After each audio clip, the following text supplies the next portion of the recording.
तो देखिए बेटा,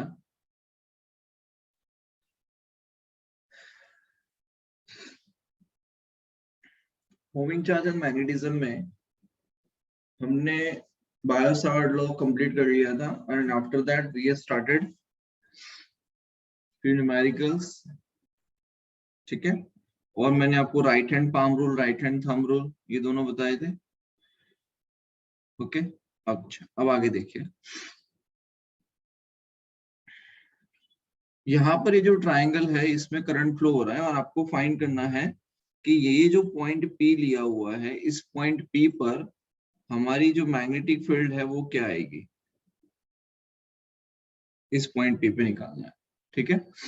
अब आप यहाँ पे देख सकते हो कि यहाँ पे करंट क्या फ्लो हो रहा है, I फ्लो हो रहा है, यहाँ पे करंट I फ्लो हो रहा है और यहाँ पर भी करंट I फ्लो हो रहा है और इक्विलेटरल ट्रायंगल है और उसकी जो साइड है वो A है, ठीक है।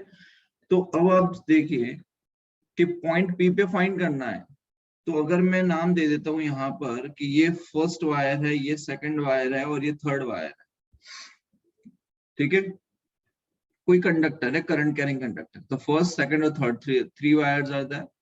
अच्छा, अब यहाँ पर अगर हम बात करें फर्स्ट वाले की, तो फर्स्ट वाले जो हम पहले डायरेक्शन के बारे में बात करेंगे कि मैग्नेटिक फील्ड की जो डायरेक्शन है वो कौन सी आएगी, ओके।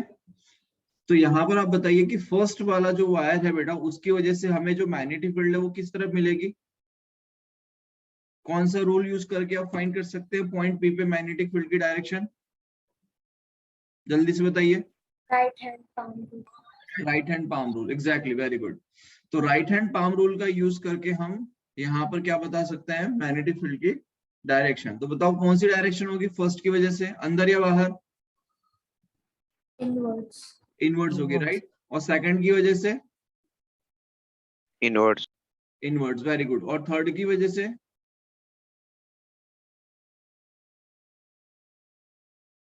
इनवर्ड्स। नहीं, थर्ड की वजह से इनवर्ड्स नहीं होगी बेटा,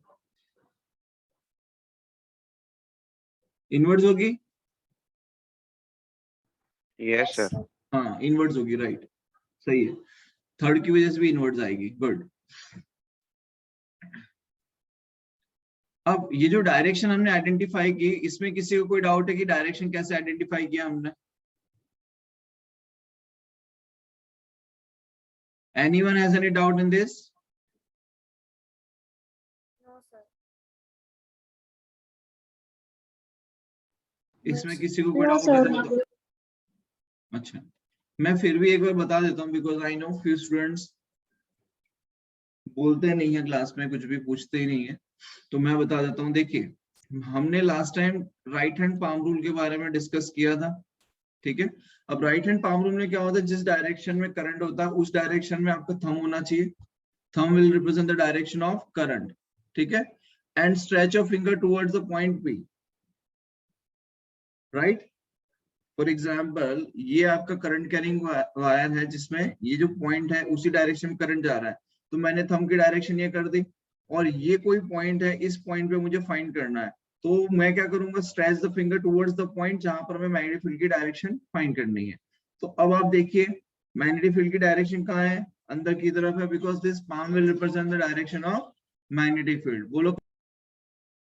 now in the second case में करंट ऐसे जा रहा है and stretch your finger towards the point P, तो palm will represent the direction of magnetic field। फिर थर्ड वाला देखिए, थर्ड वाला ऐसा जा रहा है current, stretch your finger towards the point P, palm will represent the direction of magnetic field। क्या क्लियर है सभी को, यस और नो, जल्दी बताइए। Yes sir. Yes sir. ठीक है, बहुत बढ़िया। अब समझिए, ये इक्विलेटरल ट्रायंगल है, इसका मतलब तीनों के पास में एंगल कितना बन रहा होगा, 60 60 60। अरे हाँ या ना,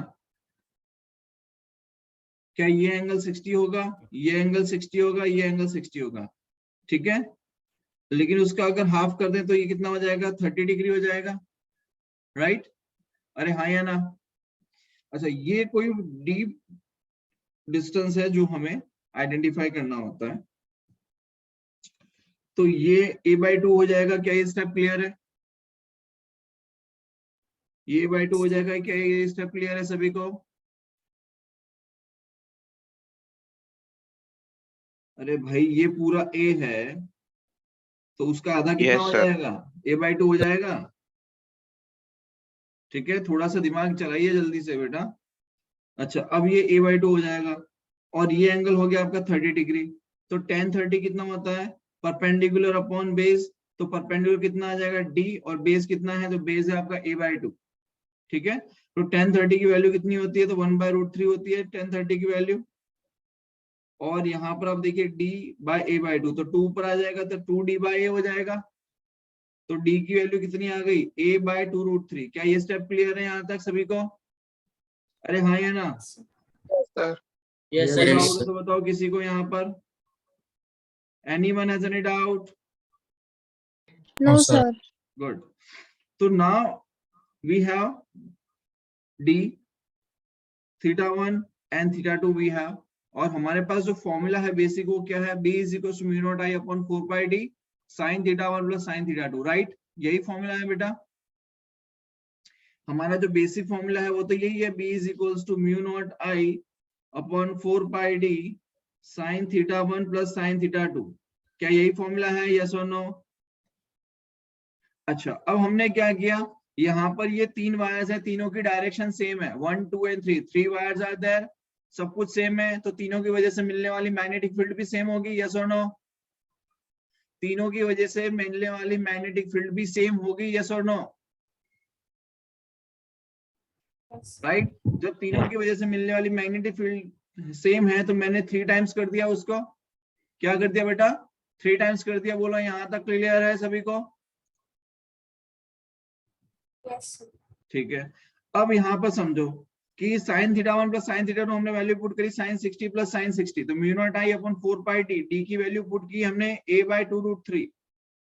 ठीक है, और sin 60 plus sin 60 तो √3/2 plus √3/2 वैल्यू पुट किया, 3 टाइम्स किया, फाइनल आंसर आ जाएगा। कैलकुलेशन आपको करनी है, कोई क्लैरिटी चाहिए तो बताइए इसमें। क्लियर है सभी को? Yes, sir. Yes, sir. चलिए आगे देखिए, सेकंड क्वेश्चन देखिए बेटा। करो ना last slide.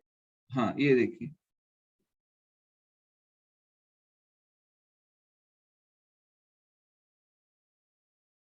Yes, sir. Second देखिए, ये इंफिनिटी है, ये इंफिनिटी है। ठीक है, अच्छा ये वायर यहाँ पे, यहाँ से इंफिनिटी जा रहा है और ये वायर यहाँ से इंफिनिटी जा रहा है, तो 2 वायर्स हैं यहाँ पर हमारे पास में, और यहाँ पर हमने कोई पॉइंट P कंसिडर किया है जहां पर कि आपको मैग्नेटिक फील्ड फाइंड करनी है। ठीक है, तो अब आप एक चीज समझिए कि ये इंफिनिटी हो गया, ये इंफिनिटी हो गया, और वो यहाँ पर कोई पॉइंट P है जो वहां पर हमें मैग्नेटिक फील्ड फाइंड करनी है। तो पहली चीज तो सेमी इनफाइनाइट वायर का केस है ये दोनों में। अरे हाँ या ना भाई, सेमी इनफाइनाइट का केस है या नहीं है? Yes sir. अच्छा, अब आगे समझिए कि बेटा यहाँ पर अगर आप फर्स्ट वायर और second wire, there are 2 wires, and दोनों वायर्स की वजह से मिलने वाली जो मैग्नेटिक फील्ड है पॉइंट P पे, वो कहां पर होगी, अंदर होगी कि बाहर होगी, इनवर्ड्स या आउटवर्ड्स? जल्दी बताइए बेटा। फर्स्ट वाला वायर ऐसा जा रहा है, तो put your thumb in the direction of magnetic field, अरे in the direction of current, and stretch your finger towards the point P जहां पर हमें मैग्नेटिक फील्ड फाइंड करनी है। ठीक है, तो palm will represent the direction of magnetic field, yes or no? Yes, sir. तो कहां पर गया, इनवर्ड्स गया। Inwards. अच्छा, अब सेकंड वायर के लिए देखिए, तो for the second wire current की डायरेक्शन ये है, stretch of finger towards the point P, and ये जो पाम है ये कहां पर जा रहा है, अंदर की तरफ जा रहा है, तो यहाँ पर भी अंदर की तरफ मिलेगी। मतलब कि दोनों ही कंडीशन में मैग्नेटिक फील्ड की डायरेक्शन कहां पर जा रही है बेटा, इनवर्ड्स जा रही है, राइट? अब समझिए आगे की कहानी। अच्छा, अब यहाँ पर समझिए, ये एंगल अल्फा है, ये एंगल α/2 है, और ये डिस्टेंस d है। तो हमने मान लिया कि ये हमने कोई x डिस्टेंस दिया, because we need a perpendicular distance always. क्या चाहिए हमें, परपेंडिकुलर डिस्टेंस चाहिए, राइट? तो परपेंडिकुलर डिस्टेंस हमने यहाँ पर क्या ले लिया है, x ले लिया है। मतलब जो पहले हम d लेते थे उसकी जगह हमने क्या लिया है, x लिया है, राइट? कोई दिक्कत है यहाँ पर किसी को? नहीं है। अच्छा अब समझिए, अब हमें ये जो डिस्टेंस है x ये निकालना है, तो ये निकालने के लिए क्या करेंगे भाई, sine theta is equals to, हमें x पता है और d पता है, मतलब x आइडेंटिफाई करना है, d पता है, राइट। तो ये एंगल है अल्फा बाय 2, तो sine alpha by 2 is equals to क्या आ जाएगा, perpendicular upon hypotenuse, x by d। तो x कितना आ जाएगा, तो x आ जाएगा d साइन अल्फा बाय 2। क्या यहाँ तक कोई दिक्कत है किसी को? तो बेटा हमारे पास में परपेंडिकुलर डिस्टेंस आ गया x is equals to d sine alpha by 2। अच्छा अब समझिए, अब एंगल को अगर हम देखें तो एक एंगल कितना हो रहा है भाई, एक तो इंफिनिटी की तरफ जा रहा है तो 90 होगा, और दूसरा कितना हो जाएगा, तो दूसरा हो रहा है 90 माइनस अल्फा बाय 2। दूसरा कितना हो जाएगा 90 माइनस अल्फा बाय 2। क्या यहाँ तक समझ में आया? Yes, sir. तो एक एंगल बेटा आया 90 माइनस अल्फा बाय 2 और दूसरा एंगल आया 90 डिग्री, ठीक है। और दोनों ही कंडीशन में आंसर सेम आ रहा है, डायरेक्शन भी सेम आ रही है, मैग्नीट्यूड भी सेम आएगा। तो हमें क्या करना है, 2 टाइम्स कर देना है, हमें क्या करना है 2 टाइम्स कर देना है। तो mu naught I upon 4 pi x की 4 पाई एक्स करेंगे और 2 टाइम्स, मतलब ये 2 से मल्टीप्लाई कर दिया हमने। क्या यहाँ तक कोई डाउट है किसी को? No, sir. अगर मैं सिर्फ एक की वजह से लिखता तो मैं ये लिखता b is equal to mu naught I upon 4 pi x. X कितना है, तो d sine alpha by 2 into sine theta 1 plus sine theta 2। Sine theta 1 है आपका 90 माइनस अल्फा बाय 2 और साइन थीटा 2 है आपका साइन 90।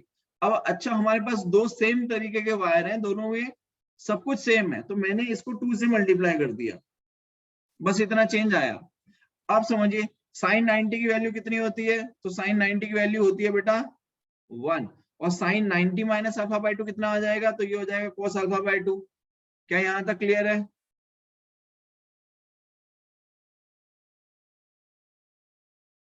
अरे हाँ या ना? Yes, sir. तो 1 प्लस कॉस अल्फा बाय 2। अब हमारे पास में ट्रिग्नोमेट्री का फॉर्मूला आएगा। जो मैथ्स वाले हैं उनको तो बहुत इजीली समझ में आ जाएगा कि क्या करना है, लेकिन जो बायो वाले हैं उनको हो सकता है थोड़ी सी समझ में नहीं आए चीज, तो मैं बता देता हूँ। देखो 1 प्लस कॉस थीटा का फॉर्मूला बेटा होता है 2 cos square theta by 2। Basic mathematical tools में भी पढ़ाया जाता है आपको, ठीक है। और यहाँ पर थीटा की जगह हमने क्या लिया है, अल्फा बाय 2। तो 2 कॉस स्क्वायर थीटा बाय 2, तो theta will be replace by alpha by 2, तो ये हो जाएगा अल्फा बाय 4। तो 1 प्लस कॉस अल्फा बाय 2 को हम क्या लिखेंगे, 2 कॉस स्क्वायर अल्फा बाय 4। कोई दिक्कत यहाँ तक? तो देखो 1 प्लस कॉस अल्फा बाय 2 को हमने रिप्लेस किया 2 कॉस स्क्वायर अल्फा बाय 4 से। दूसरी चीज, साइन थीटा का भी फॉर्मूला होता है 2 sine theta cos theta, sorry sine 2 theta का फॉर्मूला होता है 2 sine theta cos theta. Sine theta होता है 2 sine theta by 2 cos theta by 2। अब यहाँ पर अल्फा बाय 2 है, तो क्या हो जाएगा 2 sign alpha by 4 cos alpha by 4। क्या यहाँ तो कोई डाउट है किसी को? No, sir. देखो ये रहा, साइन 2 थीटा का फॉर्मूला होता है 2 साइन थीटा कॉस थीटा।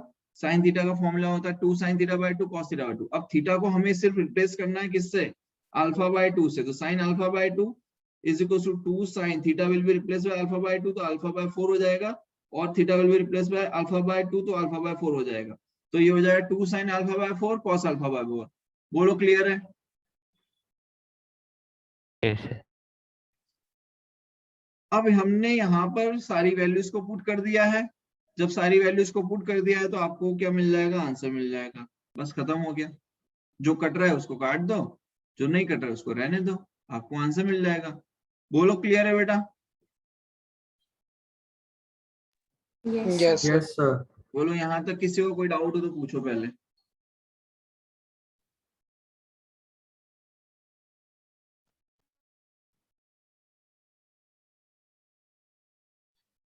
है भाई किसी को कोई डाउट यहाँ पे? No, sir. ठीक है आगे बढ़े, लिख लिया हो तो No, आपने? sir.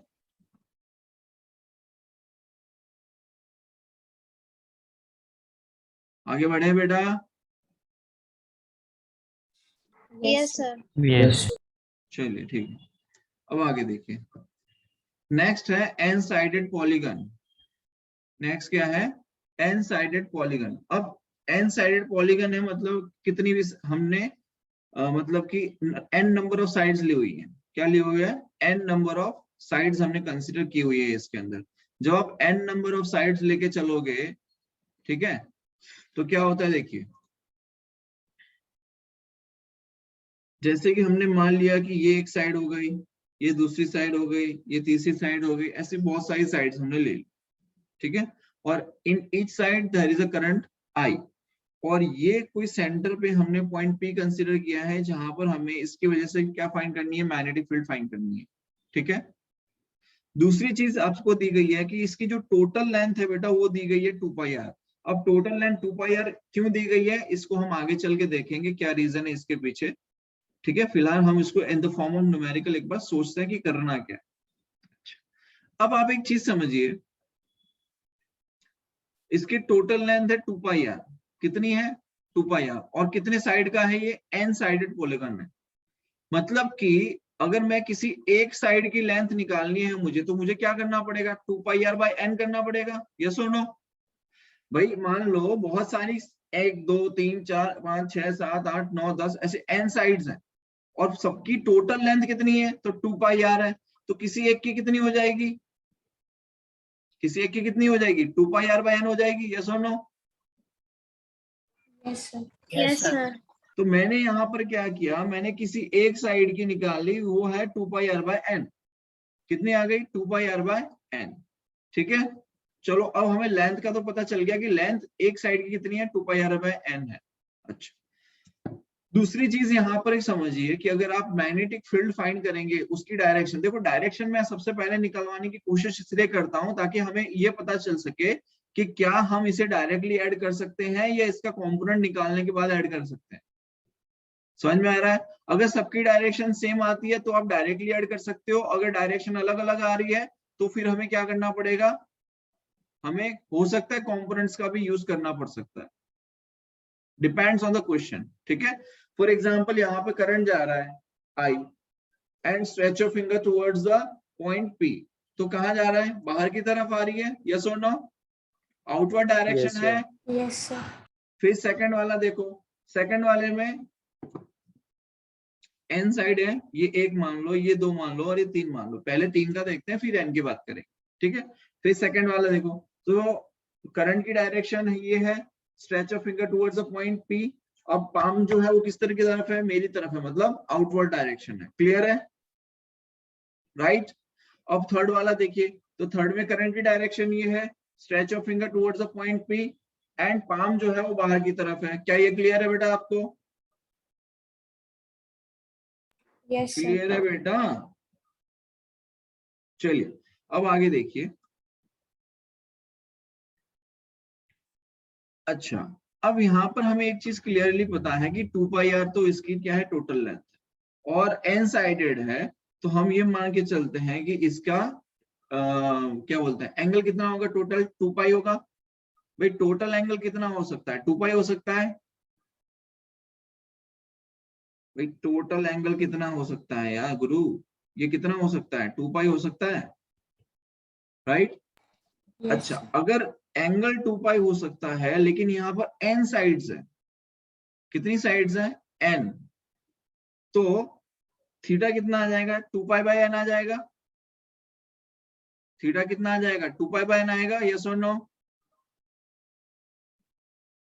Yes sir. यस अगर सर। बेटा मैं ये कह रहा हूं कि ये वाला, अगर ये एंगल आपका 2π/n है, अगर ये एंगल 2π/n है, तो अगर मैं इसका हाफ कर दूं तो π/n हो जाएगा एंगल, क्या एंगल क्या π/n हो जाएगा, ये देखो, क्या ये एंगल π/n हो गया, हाँ या ना, ये एंगल था 2π/n,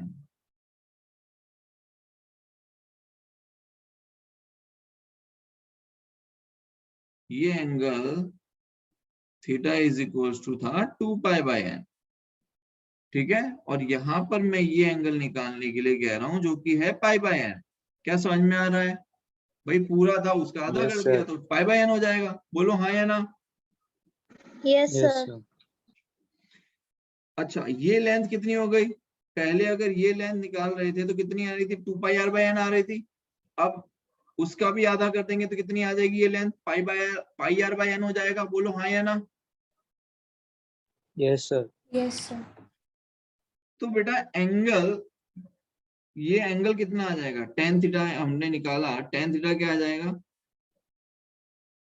tan theta is equal to perpendicular upon base.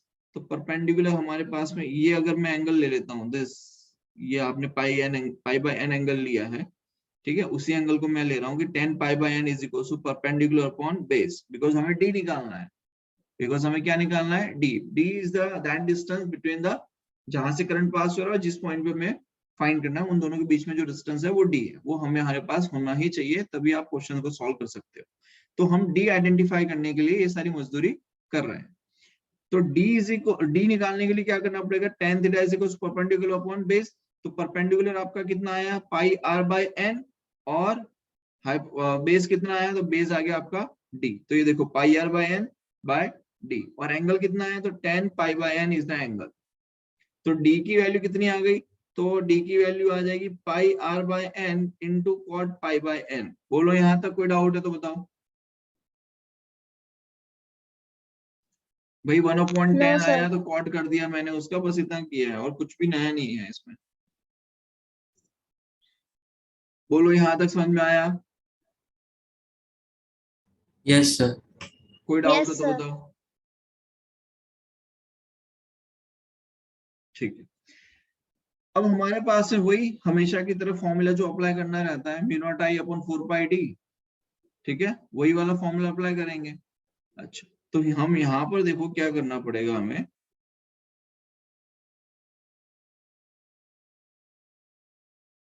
N sided polygon है, कितनी साइड्स है बेटा, एन साइड्स पॉलीगन है, ठीक है।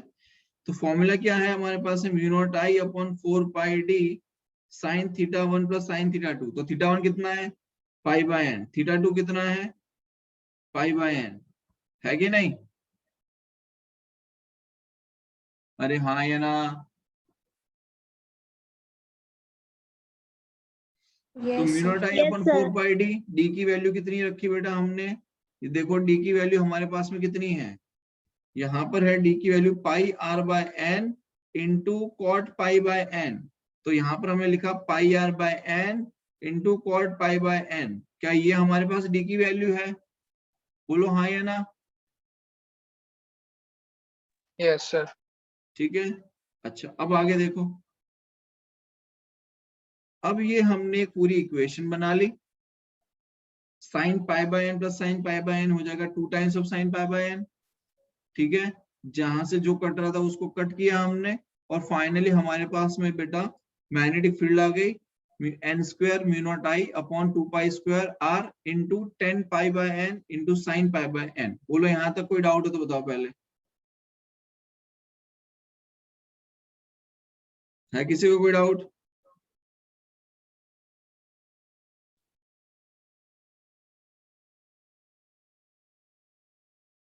बेटा No, बेटा जी sir. कोई डाउट है किसी को, No, sir. पक्का।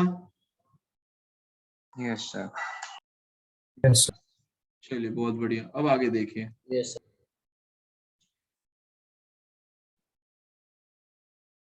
यहाँ पर हम थोड़ी सी रीअरेंजमेंट करेंगे इक्वेशन बनाने के लिए, ठीक है। रीअरेंजमेंट इन द सेंस कि जो चीज जो ऑलरेडी हमारे पास इक्वेशन में है उसी को हमें अरेंज करना है।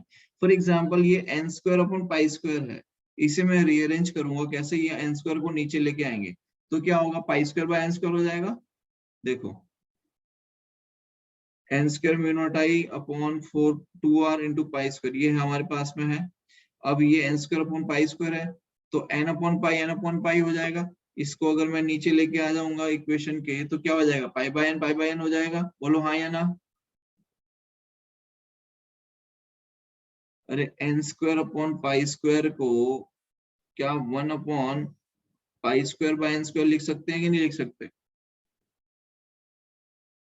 उसी Yes, को yes, यहाँ sir. पर 1 by pi by N into pi by n करके लिखा है। देखो ये रहा 10 pi by N by pi by n sine pi by N by pi by n. समझ में आया, it is just a rearrangement. Clarity है क्वेश्चन में। बेटा ये क्या होता है कि एग्जाम में आपको क्या ऑप्शंस दिए होते हैं उसके बेसिस पे आपको रीअरेंजमेंट्स कई बार करना पड़ता है, इसीलिए मैं आपको ये रीअरेंजमेंट सिखा रहा हूँ कि रीअरेंजमेंट भी कैसे किया जाता है इक्वेशन का। पता चले आप आंसर निकाल के बैठ रहे हो, आप सोच रहे हो यार आंसर तो आ ही नहीं रहा है, यहाँ तो पाई बाय एन आ रहा है और मेरा आंसर तो एन स्क्वायर पाई स्क्वायर आ रहा है, मैच नहीं कर रहा आंसर। तो आपको ये ध्यान आना चाहिए कि हम रीअरेंजमेंट भी करते हैं इक्वेशंस में। ठीक है, क्लियर है बेटा सभी को? Yes, sir. Yes, sir. चलिए अब आगे देखिए।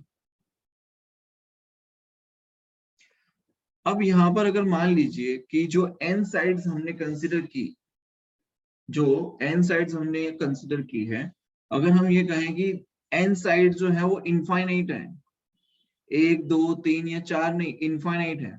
अगर n साइड्स इनफाइनाइट होती है तो क्या बनता है बेटा? सर्कल बनता है। अगर n साइड्स इनफाइनाइट होती हैं तो क्या हमें सर्कल मिल जाएगा? यस और नो? Yes, sir. ठीक है।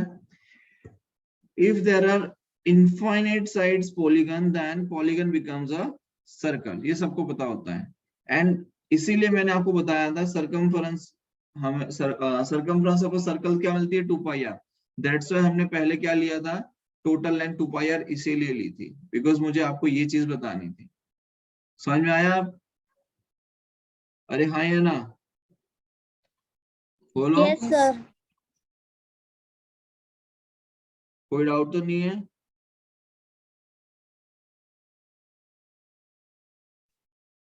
ठीक है, अच्छा। अब अगर मैं ये कहूँ कि n इंफिनिटी है, n क्या है? इंफिनिटी। अगर n इंफिनिटी है बेटा तो ये 1 हो जाएगा और ये भी 1 हो जाएगा। इसकी वैल्यू क्या आ जाएगी? 1 आ जाएगी। और इसकी वैल्यू अगर 1 आ गई तो हमारे पास में फाइनल इक्वेशन क्या बचेगी? b is equal to mu naught I upon 2r। क्या इक्वेशन बचेगी? Mu naught I upon 2r। तो यहां से हमें एक चीज और समझ में आ गई कि सर्कुलर रिंग का मैग्नेटिक फील्ड कितना होता है? Mu naught I upon 2r होता है। सर्कुलर रिंग का मैग्नेटिक फील्ड कितना होता है? Mu naught I upon 2r। तो यहाँ पर हमने जरूर फाइंड तो कर लिया कि सर्कुलर रिंग का magnetic field mu naught I upon 2r होता है, बट जो डेरिवेशन के थ्रू करेंगे वो हम आगे चल के करेंगे। बट फिलहाल आप चाहें तो यहाँ पर याद रख सकते हैं कि सर्कुलर रिंग का magnetic field mu naught I upon 2r होता है। बोलो कोई डाउट है यहाँ पे? No, sir. चलिए बहुत बढ़िया। अब आगे देखिए, कुछ क्वेश्चंस हुआ करेंगे बेटा। इसमें से अभी कुछ क्वेश्चंस जो मैंने करवाए हैं वो एनसीईआरटी की बुक के हैं कुछ क्वेश्चंस तो, ठीक है। अभी मैंने आगे जो कुछ क्वेश्चंस करवाए हैं, कुछ क्वेश्चन उसमें से एनसीईआरटी बेस्ड ही है, राइट। चलिए अब आगे देखते हैं। यहाँ पर बेटा हमने 2 वायर्स कंसिडर किए हैं। एक ये वायर है जो कि अंदर की तरफ जा रहा है, ऐसे ऐसे जा रहा है, आपकी तरफ आ रहा है, आपकी तरफ आ रहा है। एक वायर ऐसे अंदर की तरफ है, ठीक है। और वहां से कुछ डिस्टेंस पे एक और दूसरा वायर लिया है। यहाँ पर हमने एक और वायर लिया है, ठीक है। इसमें भी करंट कैसा है? अंदर की तरफ है। करंट कहाँ जा रहा है? अंदर की तरफ जा रहा है। करंट कहाँ जा रहा है? अंदर की तरफ जा रहा है। बोलो क्लियर है? ठीक है, अब समझिए। Yes, sir.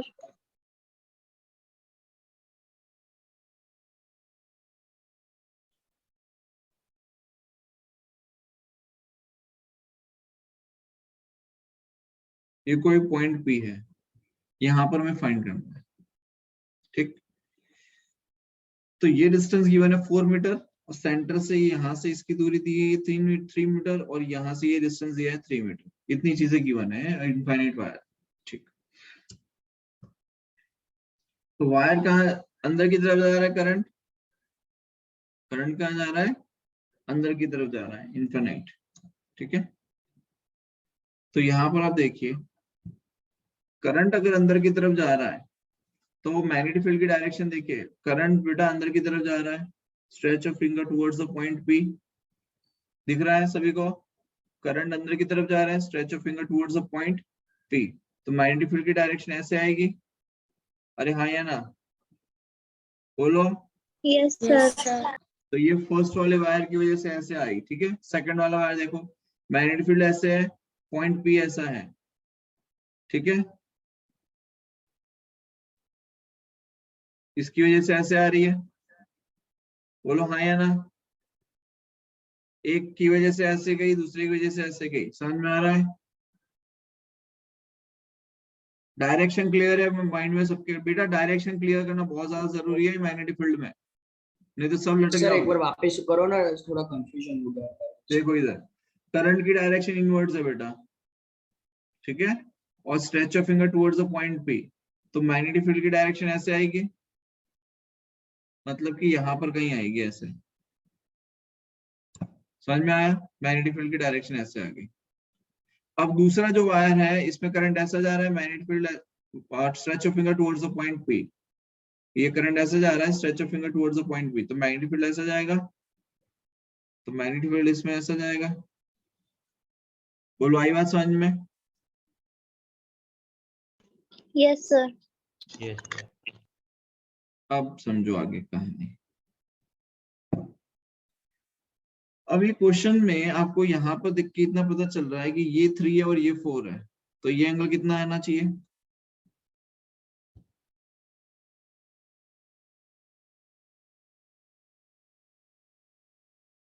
ठीक है चलो, ये 3 है ये 4 है तो ये कितना आ जाएगा 5, ये 3 है ये 4 है तो ये कितना आ जाएगा 5, ये तो समझ में आ रहा होगा। Yes, sir. Yes, sir. Yes, sir. Sine 37 की वैल्यू कितनी होती है? 3/5। तो यहाँ पर ये एंगल कितना आ जाएगा? 37 आ जाएगा। अरे हाँ सही है, 37 ही आएगा ना। नहीं नहीं नहीं नहीं, साइन 37 3/5 और कॉस 37 कितना होता है? 4/5 है ना।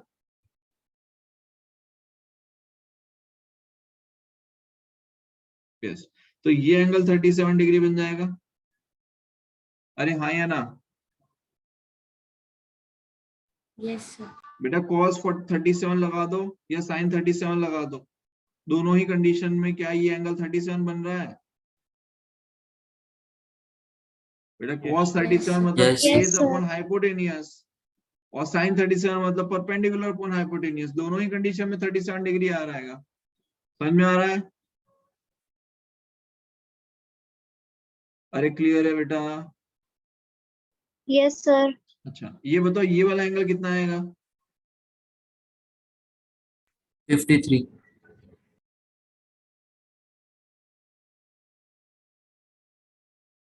भाई 53 क्यों आएगा?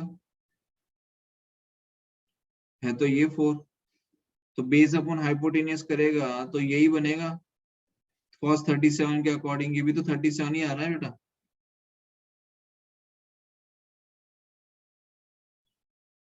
थर्टी सेवन ही तो आएगा ना। Yes, sir. अब देखो आगे कहानी। तो हमें एक चीज क्लियरली समझ में आ गई, तो यहीं पे दिखा देता हूँ, नहीं तो आगे पूरा भरा हुआ है तो आपको थोड़ा सा कंफ्यूजन और हो जाएगा।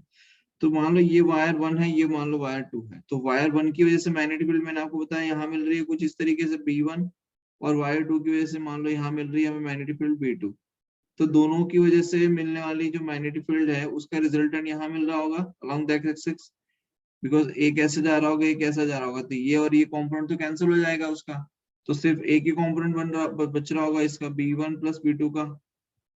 कोई कंपोनेंट आएगा B1 cos थीटा या B2 cos थीटा, जो भी कंपोनेंट आएगा बाद में देखेंगे कौन सा कंपोनेंट आएगा, लेकिन इतना क्लियर है कि एक्सिस के अलोंग आएगा। अरे हाँ या ना? Yes, sir. Yes, sir. बोलो यहाँ तक कोई डाउट है किसी को?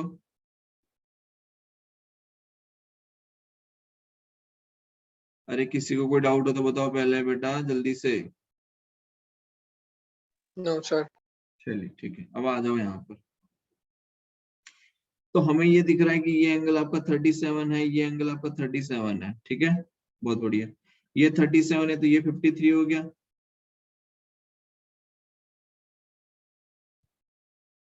ठीक है।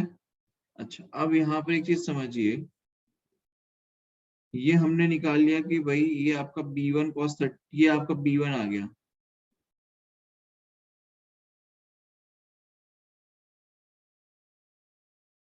ये हमने ले लिया B1, ठीक है, और ये हमारे पास में आ गया B2, कुछ इस तरीके से मिला,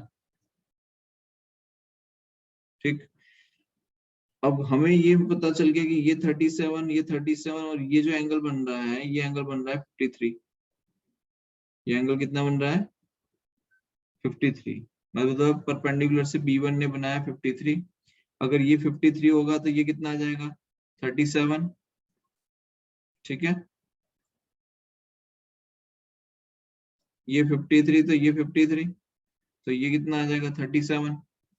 अब समझो कि ये B1 और ये B2, अब इसके परपेंडिकुलर कंपोनेंट्स जो हैं, परपेंडिकुलर कंपोनेंट्स हमें कहाँ मिलेंगे बेटा? परपेंडिकुलर कंपोनेंट हमें एक तो यहाँ मिलेगा और दूसरा यहाँ मिलेगा, तो ये दोनों तो कैंसिल होंगे, तो बचेगा क्या? ये वाला कंपोनेंट मिलेगा जो अलोंग द एक्सिस आएगा।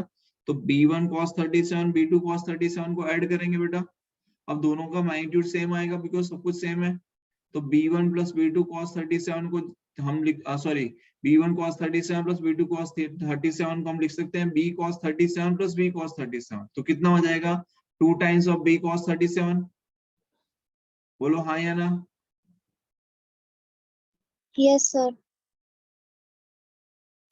ठीक है।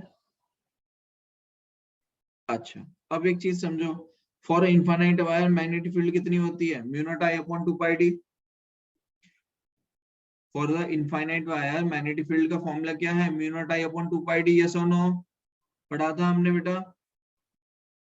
Yes, sir. सबको याद है? अरे हाँ या ना, जल्दी बोलो। Yes, sir. Yes, sir. Yes, sir. तो mu naught I upon 2 pi D formula है, तो इस b की वैल्यू को हम यहाँ पुट कर सकते हैं, कर सकते हैं कि नहीं? और d की वैल्यू हमें पता ही है कितनी है, 4 मीटर है, अरे सॉरी 5 मीटर है। d की वैल्यू कितनी है हमारे पास में? 5 मीटर है।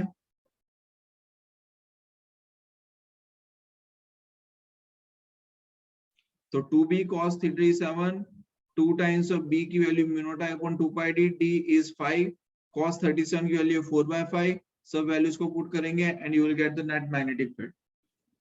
बोलो क्लियर है यहाँ तक? इनफाइनाइट का क्या आता है? क्या इनफाइनाइट का क्या आता है मतलब?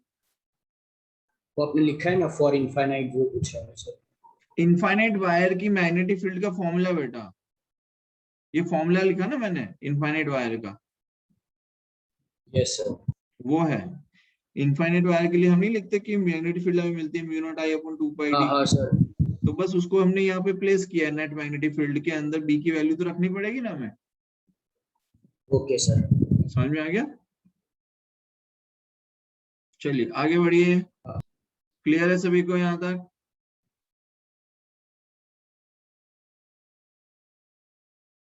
बेटा समझ में आया यहाँ तक सभी को? यस और नो जल्दी बोलिए। Yes, sir. गुड। लिख लिया? लिखने का बाकी हो? बाकी तो नहीं है लिखने का? No, sir.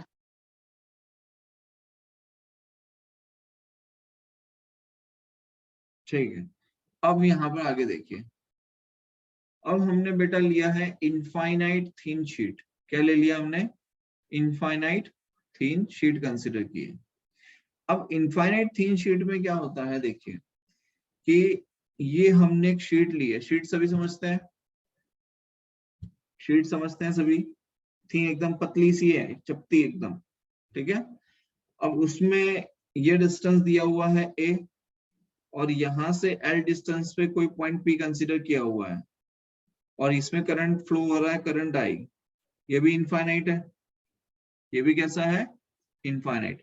And you need to find out the magnetic field B। क्या फाइंड करने के लिए कहा गया है? मैग्नेटिक फील्ड B, ठीक है। तो क्या करेंगे बताओ? अब यहाँ पर एक चीज समझिए, अभी तक हम जो डिस्टेंस d ले रहे थे कहीं से भी, वो एक फिक्स था कि नहीं? अब आप ये कैसा है? इनफाइनाइट थिन शीट है, तो अगर मैं यहां से करंट लूंगा तो डिस्टेंस चेंज हो जाएगा, ये वाला करंट लूंगा तो डिस्टेंस चेंज हो जाएगा, ये वाला करंट लूंगा तो डिस्टेंस चेंज हो जाएगा। क्या हर एक पॉइंट पे डिस्टेंस चेंज हो रहा है? बोलो हाँ या ना। Yes, sir. तो डिस्टेंस जब चेंज हो रहा है मतलब ये क्या हो रहा है, नॉन यूनिफॉर्म है। ये जो है वो कैसा है, नॉन यूनिफॉर्म है।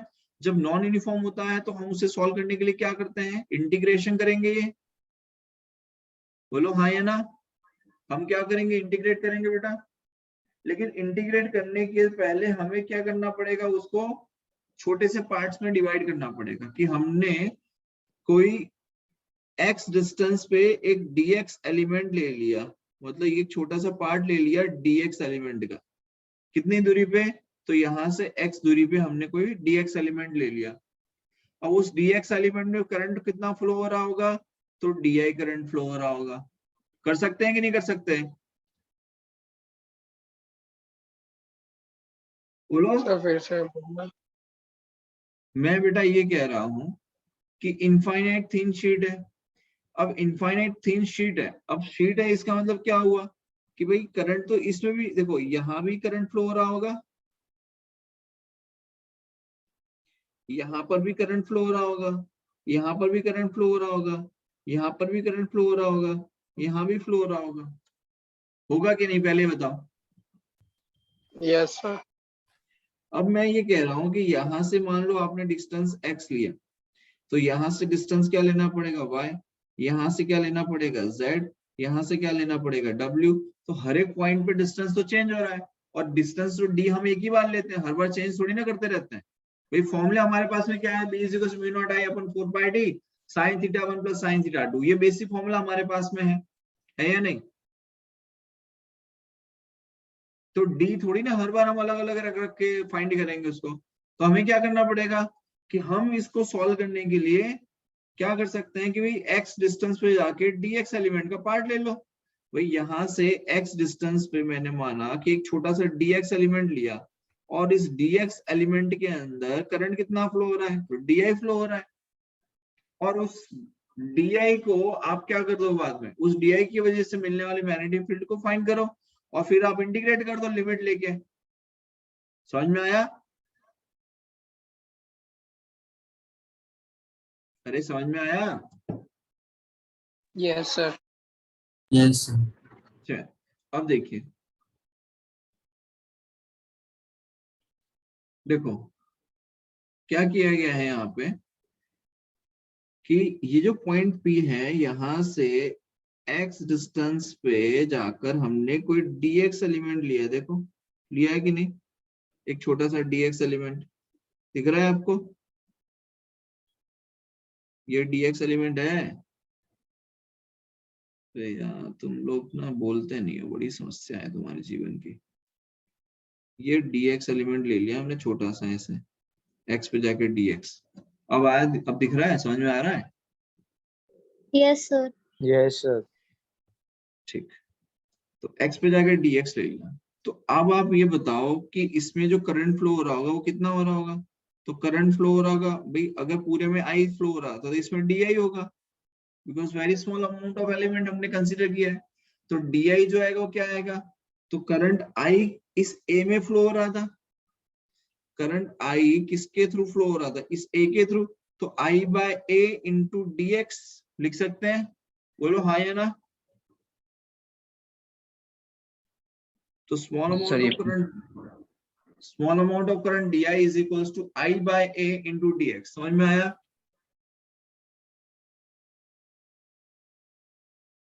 Yes, sir. ये स्टेप क्लियर है फिर सबको। The small amount of current flowing in the dx element, तो di is equals to कितना, I/A। I मतलब पूरे में जो फ्लो हो रहा है वो किसके अक्रॉस, A के अक्रॉस फ्लो हो रहा है। तो I/A किस में से, तो dx एलिमेंट में से, तो dx ले लिया उसके मल्टीपल में। समझ में आया? Yes sir. Yes, sir. अब इस स्मॉल अमाउंट ऑफ करंट की वजह से मिलने वाली मैग्नेटिक फील्ड भी स्मॉल अमाउंट की होनी चाहिए। भाई di करंट की वजह से मिलने वाली मैग्नेटिक फील्ड कितनी होनी चाहिए, तो very small amount of magnetic field, तो हमने उसे ले लिया dB, राइट। तो उसके लिए अब हमारे पास में इनफाइनाइट का फॉर्मूला क्या था बेटा, μ0I/2πd। इनफाइनाइट का फॉर्मूला हमारे पास क्या है, बेसिक फॉर्मूला इनफाइनाइट के लिए mu naught I upon 2 pi D, because sign ये होता 4 पाई डी साइन 90 प्लस 90 करते हैं, याद है इनफाइनाइट में एंगल 90 90 होता है, तो 1 + 1 2 करके इसको 2 पाई डी कर देते हैं, याद है कि नहीं? Yes, sir. तो बोलते क्यों नहीं हो? तो b इक्वल्स कितना आ जाएगा, म्यू नॉट आई बाय 2 पाई डी, ये फॉर्मूला हमारे पास में है। अच्छा, अब करंट I जो है वो कितना है, तो वो है DI, तो DI ले लिया हमने, और ये D कितना है, तो ये D हमने ले लिया है X, समझ में आ रहा है?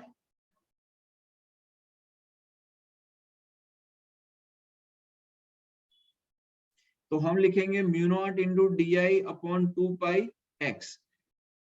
तो DI जो है it's a very small amount of current, तो इस स्मॉल अमाउंट ऑफ करंट को क्या करेंगे, I by A into DX से रिप्लेस कर देंगे। This small amount of current DI can be replace by I by A into DX। तो हमने क्या किया है, लिखो I upon A into DX, ठीक है, तो I by A into DX।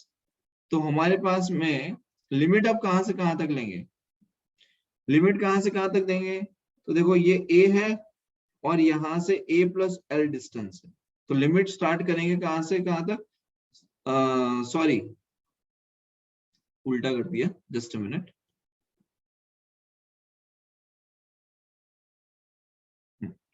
हमें ये डिस्टेंस दिया हुआ है L, ठीक है, तो यहां से कितना दूरी था L, और यहां से ये पूरा कंप्लीट करेंगे तो इतना आएगा, तो A प्लस L, तो लिमिट लेंगे L से लेकर A प्लस L तक, क्लियर है?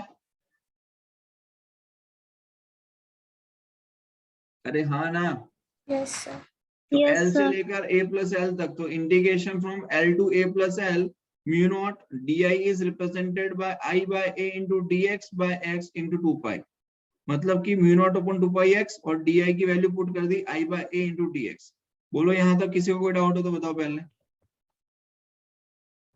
फिर हमने क्या किया, हमने लिख लिया बेटा mu naught I upon 2 pi A into integration किसका होगा, तो 1/x dx का होगा, जो कांस्टेंट टर्म है उसको बाहर ले लिया, और जो जिसका इंटीग्रेशन हो सकता है उसको हमने लिखा है 1/x dx, कहां से कहां तक, तो L से लेकर A प्लस L तक। तो 1/x dx का इंटीग्रेशन क्या होता है, तो log x होता है, क्या होता है, log x, समझ में आया? तो हमने ले लिया log x मतलब ln x, तो ln x कहां से कहां तक, तो L से लेकर A प्लस L तक, L से लेकर A प्लस L तक, तो mu not I upon 2 pi A, upper limit रखेंगे ln A प्लस L, मतलब log of A plus L minus log of L, तो हम उसको माइनस को डिवीजन में लिख सकते हैं log of A plus L by L, या ln A plus L by L। बोलो क्लियर है सभी को? Yes sir. यहाँ तक सर किसी को पीछे कोई वाले डाउट स्लाइड हो तो को बताओ।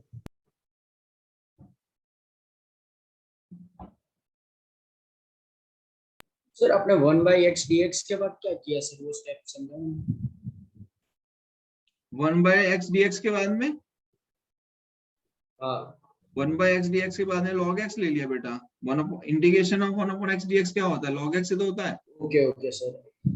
तो हमने log x ले लिया है वो, आप चाहें तो log x भी लिख सकते हैं, और फिर लिमिट ले ली L से लेकर A प्लस L लिमिट लगाई, बस, ठीक है, क्लियर है बेटा?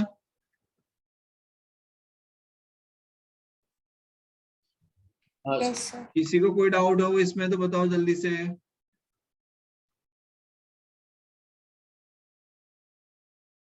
Anyone has any doubt in this? No, sir. पक्का?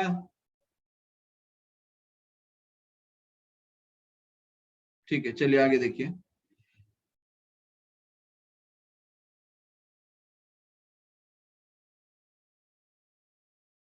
अब ये जो डेरिवेशन मैं आपको बताने जा रहा हूं, ये आपके बोर्ड एग्जाम के लिए भी काम की है, ठीक है, मतलब बोर्ड एग्जाम में हो सकता है न्यूमेरिकल के फॉर्म में पूछते हैं, ठीक है, लेकिन बोर्ड एग्जाम में भी कभी कभार ये पूछ लेते हैं, but this time in a CBSE that is no descriptive exam, so still you have to memorize the formula, and जो GSEB वाले बच्चे हैं उन लोगों का तो अभी कुछ ऐसा मेंशन नहीं किया गया है,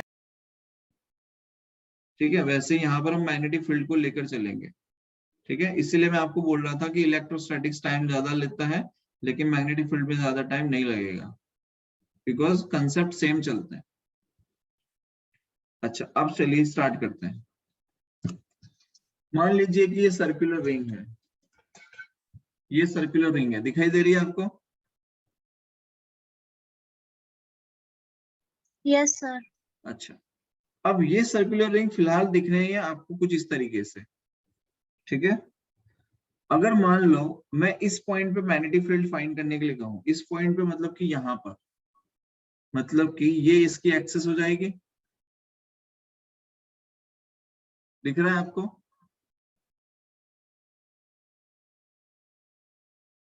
ओके,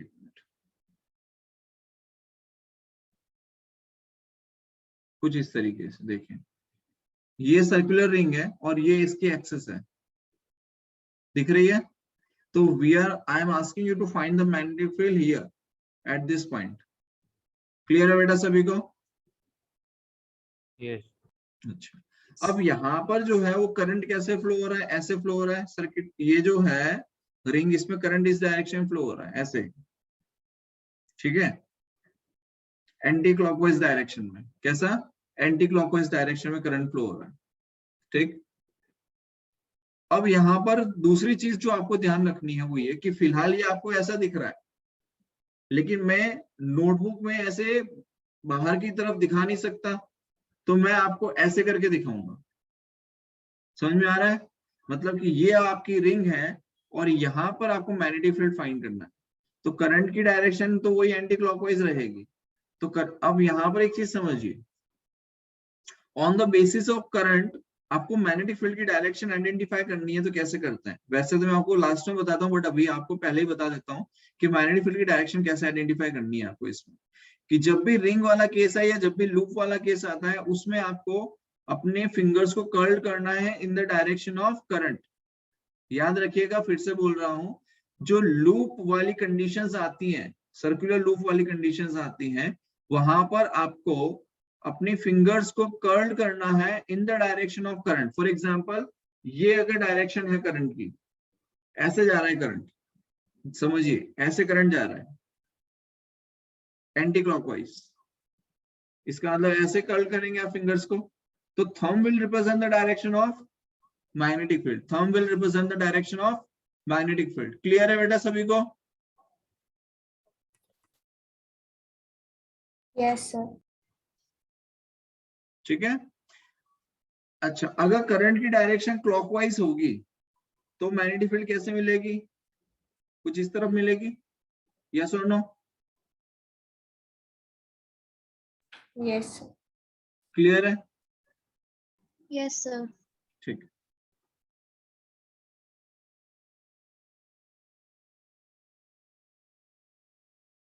दूसरी चीज यहां पर देखिए बेटा, ये आपकी सर्कुलर रिंग है, रिंग दिख रही है सभी को? अरे दिख रही है कि नहीं? Yes. Yes, ठीक। sir. अब मैं आपको ये कह रहा हूं कि सर्कुलर रिंग में अगर हम इस पॉइंट पे फाइंड करें, अगर हम इस पॉइंट पे फाइंड करें, तो ये डीएल आपका बन रहा है, ये आपका लेंथ है।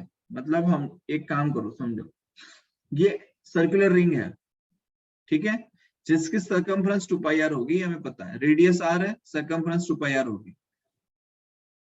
अब यहाँ पे अगर करंट फ्लो हो रहा है तो मैं क्या करूंगा, इसमें भी स्मॉल एलिमेंट लेने पड़ेंगे मुझे, डीएल एलिमेंट के। तो मैंने यहाँ पर एक छोटा सा एलिमेंट ले लिया डीएल एलिमेंट, और यहाँ पर एक छोटा सा एलिमेंट ले लिया, नीचे की तरफ भी डीएल, यहाँ ऊपर पहले ले लेते हैं डीएल एलिमेंट एक छोटा सा।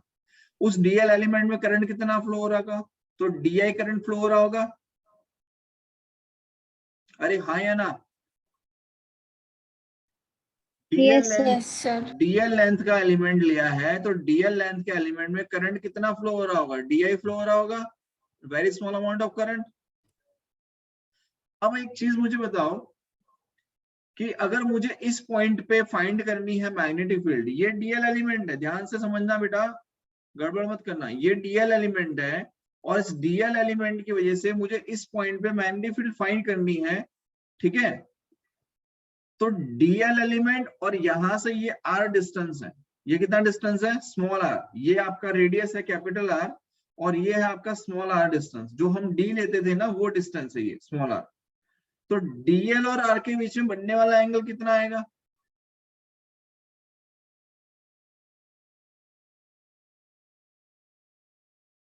ये डीएल और आर के बीच में कितना एंगल बन रहा होगा?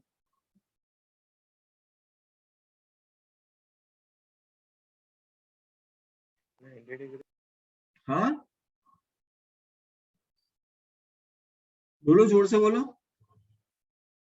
परपेंडिकुलर होगा सर। परपेंडिकुलर होगा, वेरी गुड। डीएल और आर के बीच में 90 डिग्री एंगल बनेगा। कितना बनेगा? 90 डिग्री। ठीक है, अब जिनको समझ में नहीं आया वो समझो कैसे आया।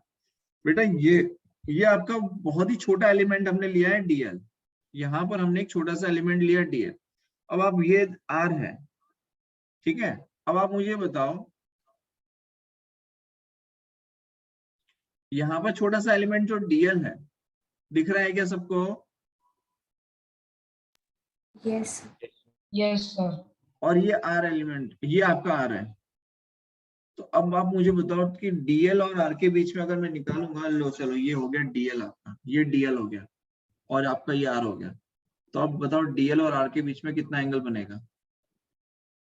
90 डिग्री एंगल बन रहा है। कितना बन रहा है? 90 डिग्री। ठीक है, तो डीएल और आर के बीच में कितना एंगल बनेगा? 90 डिग्री। दूसरी चीज, ये अब आपका डीएल है और ये आपका आर है, तो डीएल क्रॉस आर, ये देखो डीएल ऐसे जा रहा है, करंट ऐसे जा रहा है, एंटी क्लॉकवाइज लिया ना हमने, हाँ एंटी क्लॉकवाइज, ठीक है। तो डीएल ऐसे जा रहा है, मतलब कि डीएल क्रॉस आर, तो आर ये है, तो डीएल क्रॉस आर आप करेंगे तो वेक्टर प्रोडक्ट करना पड़ेगा आपको यहाँ पे। तो डीएल क्रॉस आर करेंगे तो डायरेक्शन क्या मिलेगी आपको? डीएल जो करंट की डायरेक्शन है वही आपको डीएल एलिमेंट की डायरेक्शन लेनी पड़ेगी। तो डीएल क्रॉस आर आप करेंगे तो आपको मैग्नेटिक फील्ड की डायरेक्शन क्या मिलेगी? देखो अब डायरेक्शन पे आ गए हैं, तो मैं यहाँ पर आपको थोड़ा सा रिप्रेजेंट कर दूं ताकि अब आपको क्लैरिटी आ जाए चीजों की। ठीक है, चलो अब यहाँ पर स्क्रीन पे देखो, हमने यहाँ पे एक सर्कुलर रिंग ली जिसमें कि करंट फ्लो हो रहा है आई। करंट फ्लो होने की डायरेक्शन हमने यहाँ पर ली है एंटी क्लॉकवाइज।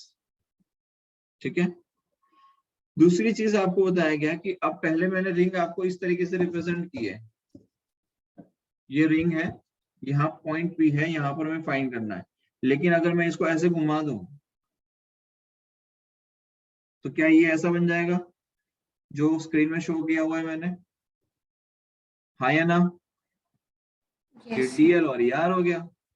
तो देखो जब आप डीएल क्रॉस आर करेंगे, अच्छा पहले ये डीएल एलिमेंट हमने ले लिया है, आपको ये पता है इसकी रेडियस आर है और यहाँ से किसी एक्स डिस्टेंस पे पॉइंट पी कंसीडर किया हुआ है जहां पर आपको मैग्नेटिक फील्ड फाइंड करना।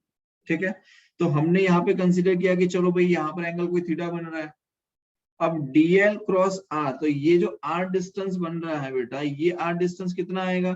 तो ये आर डिस्टेंस आएगा under root of R square plus X square. आएगा कि नहीं बोलो? ये जो आर डिस्टेंस आएगा, स्मॉल आर डिस्टेंस, ये कितना आ जाएगा? Under root of R square plus X square आ जाएगा। यस और नो, जल्दी बोलिए। Yes, sir. Yes, sir. अब ये हमारे पास में आ गया R small R equal to root of R square plus X square. ठीक, अब यहाँ पर स्मॉल आर की वैल्यू तो हमारे पास में आ गई। अब एक चीज समझिए, मैंने आपको बताया कि डीएल और ये जो आर है, ये जो डीएल मैं ले रहा हूं और ये जो आर ले रहा हूं, इन दोनों के बीच में जो एंगल बन रहा है वो कितना बन रहा है? 90 डिग्री एंगल बन रहा है। कितना एंगल बन रहा है? 90 डिग्री, राइट? हाँ या ना? तो डीएल Yes, और sir. आर के बीच में बनने वाला एंगल 90 है।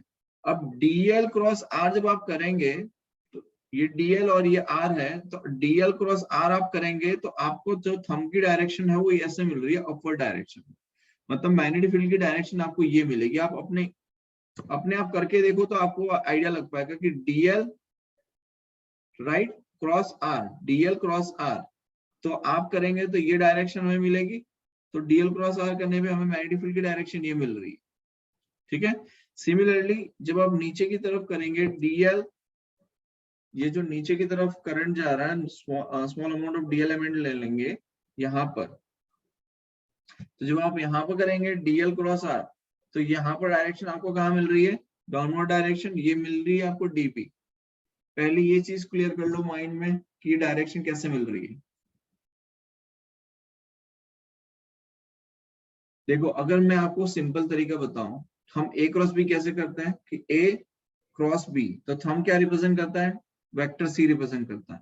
वैसे DL cross R thumb represent कर रहा है, तो वो आपको मैग्नेटिक फील्ड की डायरेक्शन दे रहा है। क्लियर है? थोड़ा सा इमेजिनेशन भी करना Yes, पड़ेगा sir. बेटा, बिकॉज मैग्नेटिक फील्ड आपने देखी है ना, मैंने देखी, तो थोड़ा सा इमेजिनेशन आपको करना पड़ता है यहाँ पर, ठीक है। अब आगे की कहानी समझो। ये एंगल थीटा है, ये एंगल 90 है, तो ये एंगल कितना आ जाएगा, 90 माइनस थीटा, ठीक है। अब ये डीबी है, ये भी डीबी है, दोनों में कंडीशन मैग्नीट्यूड सेम मिलने वाला है, तो हमें यहाँ पर क्या करना पड़ेगा, ऐड करना पड़ेगा, ठीक है। लेकिन कंपोनेंट्स हमें मिल रहे हैं, तो ये मिल जाएगा डीबी कॉस थीटा, ये मिल जाएगा डीबी साइन थीटा। सिमिलरली ये डीबी के लिए ये आपका एंगल बन रहा है 90, तो ये डीबी कॉस थीटा और ये डीबी साइन थीटा, तो डीबी कॉस थीटा क्या हो जाएगा, कैंसल। मतलब वर्टिकल कंपोनेंट जो है ऊपर नीचे आ रहे हैं, ये और ये एक दूसरे को कैंसिल कर देंगे, और हॉरिजॉन्टल जो आएगा अलोंग द एक्सिस वो क्या हो जाएंगे, ऐड हो जाएंगे। इसका मतलब हमने जो करंट की डायरेक्शन, मैग्नेटिक फील्ड की डायरेक्शन सबसे पहले आइडेंटिफाई की थी, वो सही निकली कि नहीं निकली बताओ। हमने मैग्नेटिक फील्ड की डायरेक्शन ऐसे ही तो आइडेंटिफाई की थी कि curl your finger in the direction of current and thumb will represent the direction of magnetic field. देख लो नेट डायरेक्शन कहाँ आ रही है, अलोंग द एक्सिस आई। अरे हाँ या ना, Yes, sir. बोलो कोई डाउट है यहाँ पे किसी को?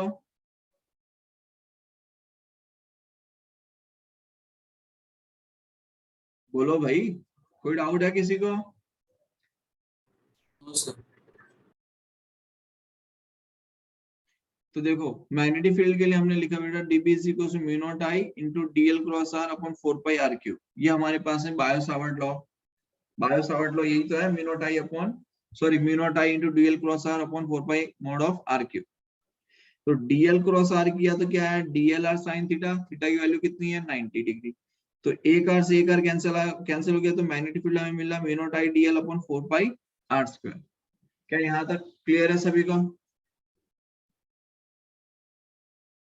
क्या यहाँ तक क्लियर है सभी को? Yes, sir. अब हमें यहाँ पर एक चीज समझ में आ रही है कि नेट मैग्नेटिक फील्ड कहाँ मिल रही है, अलोंग द एक्सिस मिल रही है। नेट मैग्नेटिक फील्ड कहाँ मिल रही है, अलोंग द एक्सिस। तो हम लिख सकते हैं net magnetic field is equals to DB sine theta, yes और नो? क्या नेट मैग्नेटिक फील्ड को लिख सकते हैं डीबी साइन थीटा का इंटीग्रेशन? डीबी साइन थीटा का इंटीग्रेशन क्यों किया है, बिकॉज दो मिल रही है तो हमने इंटीग्रेट किया है उसको, ठीक है। अच्छा अब db sin थीटा तो mu naught I upon 4 pi R square. समझिए एक चीज को, यहाँ पर बेटा हमने क्या किया था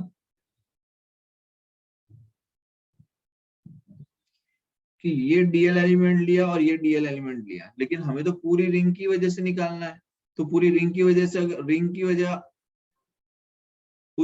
वजह से मिलने वाली जो मैग्नेटिक फील्ड है वो हमें कब मिलेगी, जब हम डीएल एलिमेंट का इंटीग्रेशन करेंगे, क्योंकि ऐसे बहुत सारे छोटे छोटे डीएल एलिमेंट है जिसकी वजह से हमें मैग्नेटिक फील्ड मिलेगी।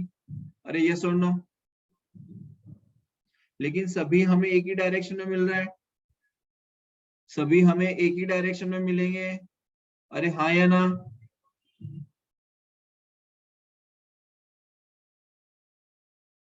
अरे गुरु आत्मा मैं ये कह रहा हूं कि चाहे आप यहाँ निकालो, चाहे आप यहाँ निकालो, चाहे आप यहाँ निकालो, चाहे आप यहाँ निकालो, सभी की वजह से मिलने वाली magnetic field along the axis होगी इसी डायरेक्शन में। Direction will not change. समझ में आया? Direction Yes, sir. चेंज नहीं होती है बेटा अलोंग द एक्सिस। तो हमें सबको इंटीग्रेट करना पड़ेगा, तो इंटीग्रेट किया हमने, तो net magnetic field is equal to integration of DB sine theta. DB क्या है, तो mu naught I upon 4 pi R square into DL. अभी हमने प्रूव किया ये mu naught I upon 4 pi R square into DL. Sine theta क्या होता है? तो साइन थीटा होता है परपेंडिकुलर अपॉन हाइपोटेनियस। तो देखो परपेंडिकुलर क्या है आपका आर और हाइपोटेनियस क्या है आपका? तो स्मॉल आर है। बोलो यहां तक कोई डाउट है किसी को? हाँ या ना? हाँ या ना? No, sir. अब No, आगे sir. बताओ। ये साइन थीटा की value R upon small R रखी, ठीक। अब हमें mu naught I upon 4 pi R square capital R upon small R, तो ये हो गया mu naught I upon 4 pi R 4 pi into small R cube. अब समस्या ये है कि सारी क्वांटिटीज कांस्टेंट है, ठीक है। सिर्फ जिसको इंटीग्रेट कर सकते हैं वो कौन है? तो वो है डीएल एलिमेंट जिसको इंटीग्रेट करना है। तो इंटीग्रेशन ऑफ डीएल कहां से कहां तक के लिए? तो सर्कल जो रिंग हमने ली है उस रिंग की सरकमफ्रेंस कितनी होती है? तो 2 पाई आर होती है। कितनी होती है सरकमफ्रेंस? 2 pi R. तो इंटीग्रेट करेंगे कहां से कहां तक के लिए? तो 0 से लेके 2 पाई आर के लिए इंटीग्रेट कर सकते हैं। यस और नो जल्दी बोलिए। क्या 0 से 2 Yes, pi sir. R integrate कर सकते हैं बेटा? उसके बाद में हमने डीएल का इंटीग्रेशन किया, तो डीएल का इंटीग्रेशन हमने ले लिया एल, और एल के लिए हमने ये एल लिया और एल के लिए हमने लिखा 0 से 2 पाई आर। अपर लिमिट रखी 2 पाई आर, लोअर लिमिट रखेंगे 0, तो हमें मिल जाएगा 2 पाई आर, ठीक है। वैल्यूज पुट करेंगे and you will get the answer. Answer क्या आएगा? तो b is equal to mu naught I R square upon 2 times of R square plus X square raise to 3/2, ये आंसर आएगा। ये आपको याद रखना है formula, b is equals to mu naught I r square by 2 times of r square plus x square raised to 3/2, ठीक है। जिसमें r square plus x square raised to 3/2 is what? It is basically a small r, मतलब कि जो small d distance हम जो दो separation लेते थे ना d distance, वही है ये small r। तो small r है आपका r square plus x square raised to 1/2, sorry 3/2 है यहाँ पर।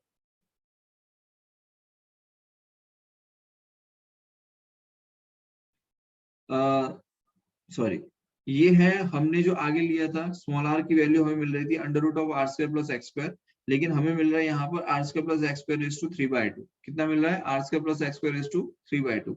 अगर आप इसे स्मॉल आर की टर्म में रिप्रेजेंट करना चाहें तो भी आप कर सकते हैं आर क्यूब से, क्योंकि हमने ये रहा आर क्यूब ही लिखा है और उसी आर क्यूब को हमने रिप्लेस किया है। यहाँ पर देखिए स्मॉल आर की वैल्यू हमने लिखी है R square plus X square raise to 1/2, तो आर का क्यूब किया तो R square plus X square raise to 3/2 यहाँ पे बन गया। बोलो आई बात समझ में? अब ये तो बेटा सिर्फ एक रिंग थी, अगर n number of circular loop होंगे तो n time n number of rings होंगी, n नंबर ऑफ रिंग होंगी तो हमें क्या करना पड़ेगा? n नंबर ऑफ टर्न्स के लिए n से मल्टीप्लाई करना पड़ेगा। बोलो आई बात समझ में? Yes, sir. Yes, sir. दूसरी चीज यहाँ पर ध्यान रखने की ये है कि अगर आपसे यहाँ पर कहा गया था कि यहाँ से x डिस्टेंस पे P पॉइंट कंसीडर किया गया है, लेकिन अगर मान लो मैं उस P पॉइंट को यहाँ से उठा के यहाँ ले आऊं सेंटर पे, ये जो P पॉइंट यहाँ पे आपको दिखाई दे रहा है, उस P पॉइंट को मैं यहाँ से उठा के यहाँ ले आऊं सेंटर पे, तो इसका मतलब क्या होगा कि मैंने x की वैल्यू कितनी कर दी? x की वैल्यू कितनी कर दी मैंने? 0। भाई ये पॉइंट P तभी तो सेंटर पे आएगा जब मैं x की वैल्यू 0 करूंगा। बोलो हाँ या ना? Yes, sir. तो मैंने क्या किया? उसको 0 कर दिया। तो अगर मैं यहाँ पर x की वैल्यू 0 रखूं तो क्या मुझे सेंटर के लिए मिल जाएगा? तो for example at the centre of a circular ring x equals to 0 और x इक्वल्स टू 0 अगर मैं पुट करता हूं बेटा, तो मेरे पास क्या इक्वेशन बनेगी? Mu naught N I R square by 2r cube, तो mu naught N I by 2r, ये n नंबर ऑफ लूप्स के लिए है। और अगर सिंगल लूप के लिए मैं करूं तो n को हटा देना है सिंपल सा, और हमारे पास में आ जाएगा mu naught I upon 2r। क्या हमने पहले भी सर्कुलर रिंग के लिए mu naught I upon 2r निकाला था पॉलीगन लॉ से? याद है? Polygon n number of sides ली थी हमने पॉलीगन, और मैंने आपको बताया था कि अगर n की वैल्यू इनफिनाइट हो जाएगी तो मैग्नेटिक फील्ड आ रही थी mu naught I upon 2r, that is for the circular ring.